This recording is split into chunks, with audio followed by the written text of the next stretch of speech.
ओम नमः शिवाय। ओम नमो नारायण। ओम नमो भगवते वासुदेवाय। तुलसीदास जी सत्संग की महिमा बताने के बाद रामचरितमानस में अब संतों की प्रशंसा करते हैं। संतों का गुणगान करते हुए कहते हैं, मैं संतों को प्रणाम करता हूँ जिनके चित्त में समता है, जिनका न कोई मित्र है न कोई शत्रु है। जैसे अंजलि में रखे हुए सुंदर फूल दोनों ही हाथों को समान रूप से सुशोभित करते हैं, सुगंधित करते हैं, वैसे ही संत समाज शत्रु और मित्र दोनों का समान रूप से कल्याण करते हैं, अर्थात उनकी दृष्टि में कोई भेद नहीं होता। संत सरल हृदय और जगत के हितकारी होते हैं। उनके ऐसे स्वभाव और स्नेह को जानकर मैं विनय करता हूँ कि मेरी इस बाल विनय को सुनकर कृपा करके श्री राम जी के चरण में मुझे प्रीति दें, मुझे अनुरक्ति दें, अपनी कृपा दृष्टि प्रदान करें। तुलसीदास जी रामचरितमानस में सर्वप्रथम ये बतलाना चाहते हैं कि उनको श्री हरि की भक्ति और भगवान श्री राम की कृपा दृष्टि कैसे कैसे प्राप्त हुई और किन किन के माध्यम से प्राप्त हुई। सत्संग के माध्यम से प्राप्त हुई, संतों के माध्यम से प्राप्त हुई, दुष्टों के आशीर्वाद स्वरूप भी प्राप्त हुई। जो दुष्टों ने, उसका वर्णन अभी आगे आएगा। तुलसीदास जी कहते हैं, अब मैं सच्चे भाव से दुष्टों को प्रणाम करता हूँ, जो बिना ही प्रयोजन अपना हित करने वालों के भी प्रतिकूल आचरण करते हैं। दूसरों के हित की हानि ही जिनकी दृष्टि में लाभ है, जिनको दूसरों के उजड़ने में हर्ष और बसाने में विषाद होता है। जो हरि और हर के यश रूपी पूर्णिमा के चंद्रमा के लिए राहु के समान है। आपने देखा होगा जब कभी चंद्र ग्रहण होता है तो राहु अच्छे खासे चमकते पूर्ण चंद्रमा को ग्रस लेता है। उसी प्रकार जब किसी का यश फैलता है तो अपयश भी स्वतः ही उत्पन्न हो जाता है। आप देखते हैं कोई जैसे जैसे समाज में प्रगति प्राप्त करता है तो उसकी उन्नति से जलने वाले लोग भी स्वतः ही उत्पन्न हो जाते हैं। और जो लोग स्वतः ही बिना किसी कारणवश ईर्ष्या करते हैं तो ऐसे दुष्टों को तुलसीदास जी कहते हैं कि मैं उनको भी प्रणाम करता हूँ, क्योंकि कहीं ना कहीं उनका भी रोल रहा तुलसीदास को तुलसीदास बनाने में। जहाँ कहीं भगवान विष्णु या शंकर के यश का वर्णन होता है, वे दुष्ट उसी में बाधा उत्पन्न करते हैं और दूसरों की बुराई करने में सहस्त्रबाहु के समान वीर हैं, जो दूसरों के दोषों को हजार आंखों से देखते हैं और दूसरों के हित रूपी घी के लिए जिनका मन मक्खी के समान है, अर्थात जिस प्रकार मक्खी घी में गिर करके उसे खराब कर देती है और स्वयं भी मर जाती है, उसी प्रकार दुष्ट लोग दूसरों के बने बनाए काम को अपनी करके हानि करके भी बिगाड़ देते हैं। उनकी अपनी क्या है, दूसरे का बिगाड़ना ही, दूसरे की हानि करना ही दुष्टों का मुख्य प्रयोजन होता है और वो इसीलिए ही उत्पन्न होते हैं। जो तेज में अर्थात दूसरों को जलाने वाले ताप में, अग्नि और क्रोध में यमराज के समान हैं। पाप और अगुण रूपी धन में कुबेर के समान धनी हैं, जिनकी बढ़ती सभी के हित का नाश करने के लिए केतु पुच्छल तारे के समान है और जिनके कुंभकर्ण की तरह सोते रहने में ही भलाई है। जैसे ओले खेती का नाश करके आप भी गल जाते हैं, वैसे ही वे दूसरों को काम में बिगाड़ने के लिए दुष्ट जन अपना शरीर तक छोड़ देते हैं। मैं दुष्टों को हजार मुख वाले समझकर, हजार मुख वाले शेष नाग जी के समान कर, शेष जी के समान समझकर, जो दूसरों की पराये दोषों को हजार मुखों से बड़े रोष के साथ, बड़ी प्रसन्नता के साथ, बड़े किलस के साथ, बड़े ईर्ष्या के साथ वर्णन करते हैं।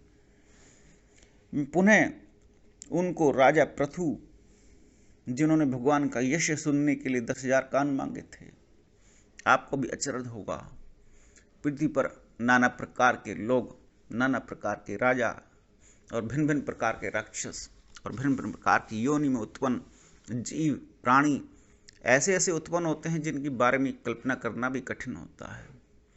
और ऐसी विरल भक्तियाँ भी देखने को बड़ी अद्भुत मिलती हैं।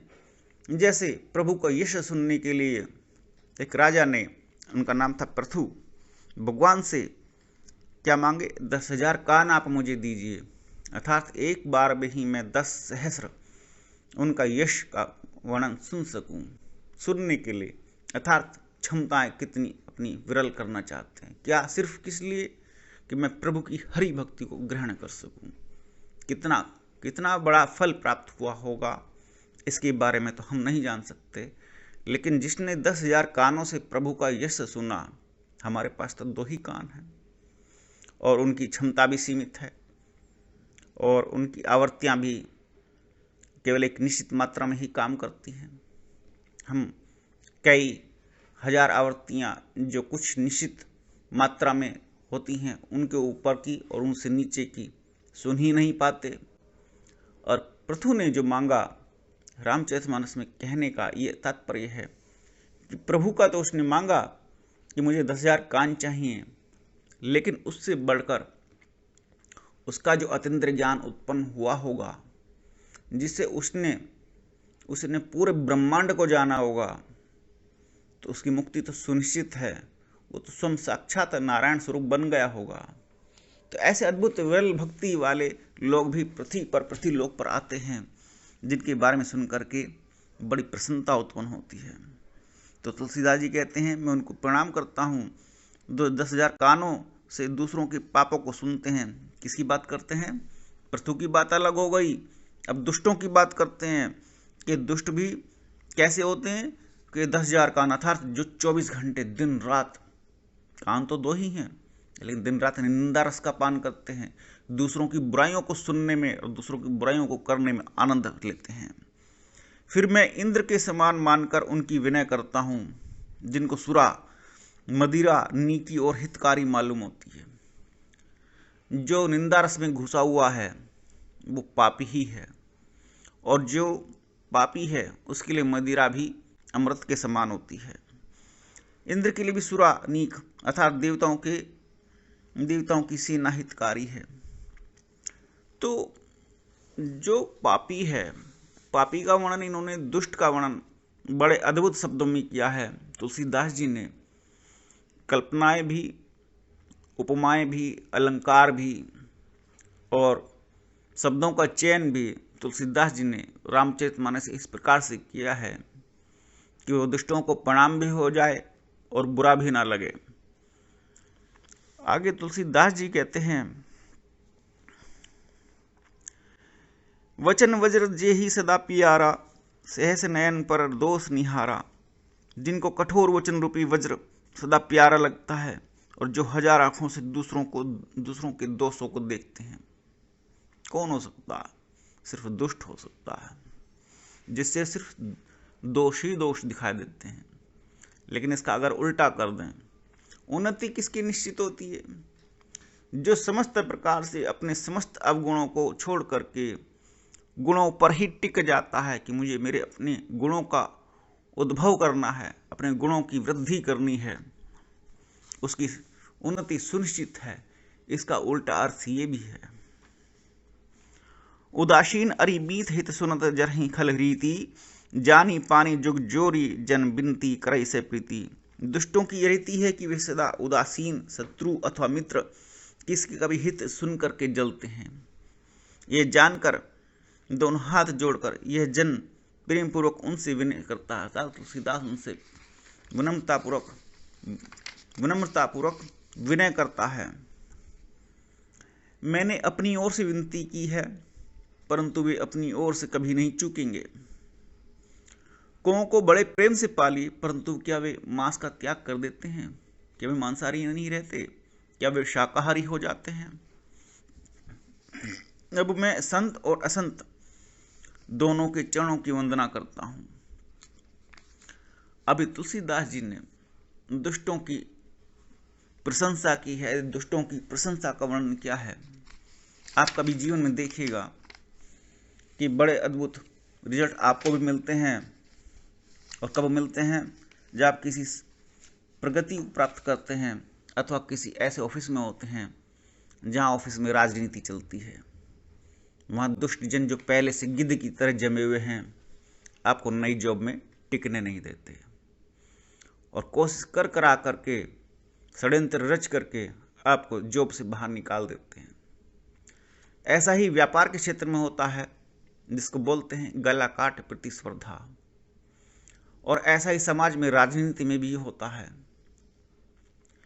जो संत है, जो सरल हृदय है, वो समाज में अपना स्थान बनाने में बड़ी कठिनता महसूस करता है। यदि किसी को सरलता से संत समाज में कोई स्थान विशेष मिलता है, कोई पूजनीय बनता है, जैसे मैं आज के जगत में उदाहरण लूँ तो बाबा प्रेमानंद जी, तो ये ईश्वर की कृपा दृष्टि होती है। तो तुलसीदास जी यही कहते हैं कि मुझे तुलसीदास बनाने में उन दुष्टों का भी हाथ है, अर्थात उन्होंने उनको बहुत कष्ट दिया है, उनकी आत्मा को बहुत कष्ट पहुंचाया है, लेकिन उनको भी क्षमा करते हुए, सबको समान रूप से देखते हुए कि मुझे केवल दुष्टों के उन प्रसंगों से जो कड़वे जीवन में मेरे रहे, केवल उनसे ही मैं इस उपलब्धि को प्राप्त नहीं हो पाया। उसमें सत्संग भी शामिल था और उसमें संत समाज का आशीर्वाद भी शामिल था, जिनके आशीर्वाद से मैं उस कष्ट को सहन कर पाया जो दुष्टों ने मुझे दिया। तो प्रभु यही सिखलाते हैं अपने आराधना में, ध्यान में, आध्यात्म में, समस्त प्रकार से, कि जहाँ कहीं जो तुम्हें कष्ट महसूस होता है, उत्पन्न होता है या पीड़ा प्राप्त होती है, तब आप ईश्वर के नाम से उसको सहन करने में समर्थ हो जाते हैं, सक्षम बन जाते हैं। यही समस्त जगत की आराधना का सार है। ओम नमः शिवाय, ओम नमो नारायण, ओम नमो भगवते वासुदेवाय।